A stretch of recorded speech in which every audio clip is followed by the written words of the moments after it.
हाणे मूंखे अपडेट कयूं पिया कोट मीर मोहम्मद मां दोस्त अली शहर जी रिपोर्ट मुताबिक़ त यूनियन काउंसिल कोट मीर मोहम्मद में पाकिस्तान पीपल्स पार्टी जे मौजूदा सदर हाजी अब्दुल सत्तार भुट्टो पंहिंजो मौक़िफ़ जारी करे छॾियो।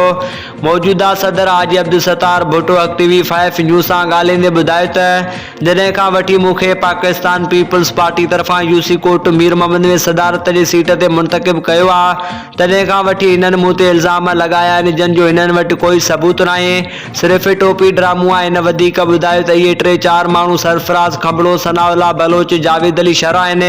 जंहिंजो ख़ासि मक़सदु पीपल्स पार्टी खे बदनाम करणु ऐं यूसी कोट मीर मोहम्मद अवाम खे गुमराह करणु आहे जेका जमहूरियत जी तोहीन नाक़ाबिले बर्दाश्त आहे। मौजूदा सदर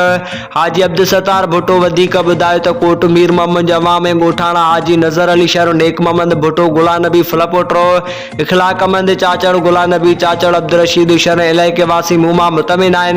पीपल्स पार्टी हिकु वॾी पार्टी ऐं शहीदनि जी पार्टी आहे जंहिंसां असीं असांजो अवाम आख़िरी साह जे घड़ी ताईं गॾु आहियूं। मां पंहिंजी अदी भेण मेरीन भुट्टो साईं जावेद अली शाह जीलानी साईं बचल शाह खे परज़ोर अपील करियां थो त मूं ते लॻायल इल्ज़ाम बेबुनियाद आहिनि, उन्हनि ते गौर वीचार कयो वञे। यूसी कोट मीर मोहम्मद पाकिस्तान पीपल्स पार्टी जो सदर हाजी अब्दुल सत्तार भुट्टो।